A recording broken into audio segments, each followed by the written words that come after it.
Assalamualaikum warahmatullahi wabarakatuh. Baik. Yang pertama tadi tentang apakah kita dituntut untuk berdakwah dengan keras di zaman fitnah, di zaman yang keras ini. Bapak Ibu yang Allah muliakan, ada salah satu perkataan yang dinisbahkan kepada Ali bin Abi Thalib, "Kallimin nas biqadri uqulihim." Bicaralah dengan manusia sesuai dengan tipikal dan akal kadar mereka. Jadi berdakwah itu lihat siapa yang sedang kita dakwahkan. Ini nanti ke depan pun sebenarnya itu juga yang dibahas.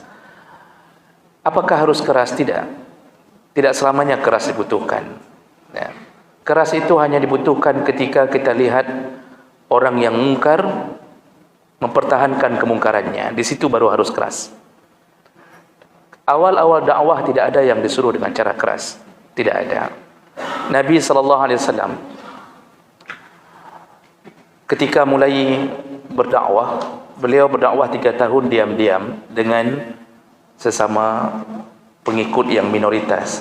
Setelah 3 tahun turun surat Al-Hijr ayat 94, lalu kemudian Allah suruh abaikan, sekarang dakwahlah wa'arid anil jahilin, abaikan orang-orang yang jahil, dakwahkan dengan terang-terangan. Itu pun Nabi dakwahkan dengan cara yang baik sampai hijrah.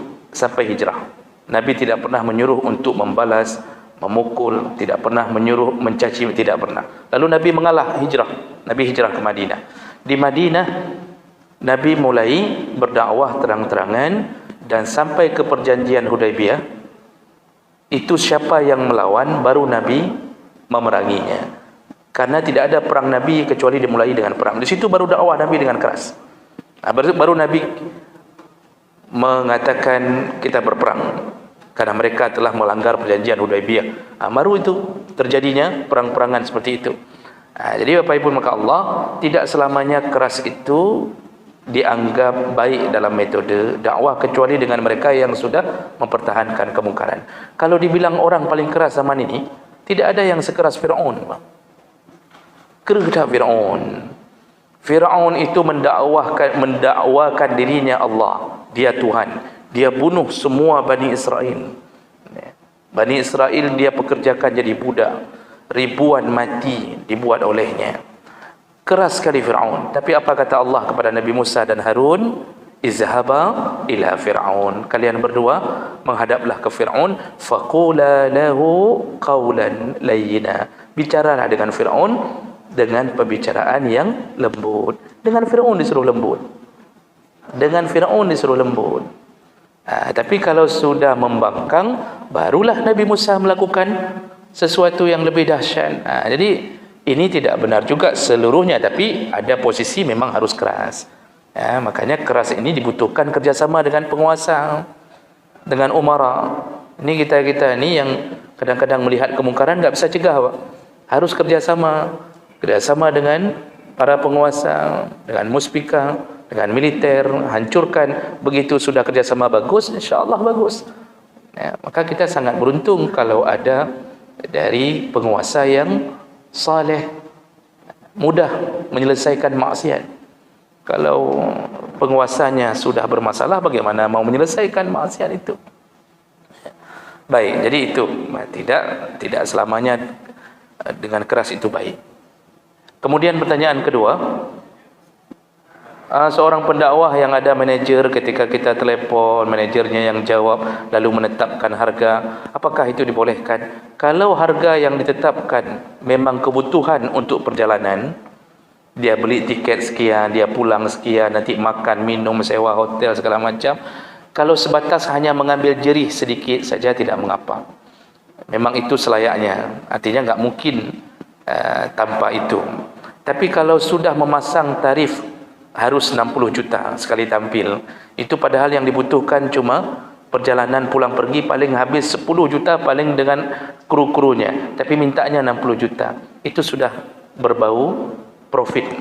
Itu dakwah profit, itu dah keuntungan yang dicari. Ini tidak baik. Orang yang begini sebaiknya tidak diundang, karena dari manajemennya saja sudah bermasalah. Masalah adanya manajer kadang-kadang dibutuhkan. Saya juga punya manajer, Pak. Istri saya sendiri. Hanya punya bapak telefon yang berurina kadang-kadang. Ustaz sedang mandi katanya. Ustaz sedang wudu, ustaz sedang begini, enggak diangkat. Diangkat oleh isteri. Manager lu tapi tidak ada gaji sampai hari ini. Jadi itu hal yang wajar selama batasan memang dibutuhkan. Yang terakhir tadi, yang pertama tentang melebih-lebihkan cerita surga, cerita neraka dengan tujuan memberi semangat. Selain daripada hal gaib, dibolehkan melebih-lebihi dengan tujuan memberi semangat selama tidak melawan syariat. Selain daripada hal gaib. Contoh seorang pendakwah mengatakan tentang kita ini kalau ke masjid nanti pulang begini, pulang dari masjid. Itu jangankan kalimat pendakwah, hadis dhaif boleh digunakan dalam fadilah amal. Hadis dhaif.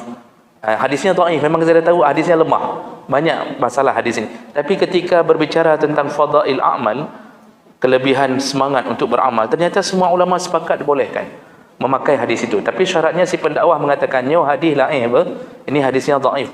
Pulang dari masjid, setiap tapak kaki akan keluar 70,000 malaikat, setiap malaikat mendoakannya, dhaif. Tapi kasih tahu.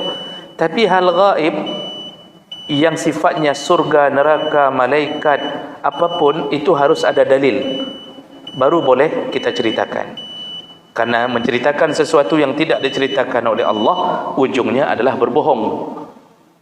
Ternyata surga enggak ada begitu. Nanti jamaahnya nanya sama si da'inya ini ketika masuk surga, hana geron megah kau. Pendainya dalam neraka. Hana geron megah kau. Kau semangat. Jadi kalau yang gaib itu berdasarkan dalil baru boleh kita omongkan. Baik, karena waktu nanti kita paskan di pertemuan yang akan datang. Demikian, subhanakallahumma bihamdik, asyhadu an la ilaha illa anta, astaghfiruka wa atubu ilaik. Wassalamualaikum warahmatullahi wabarakatuh.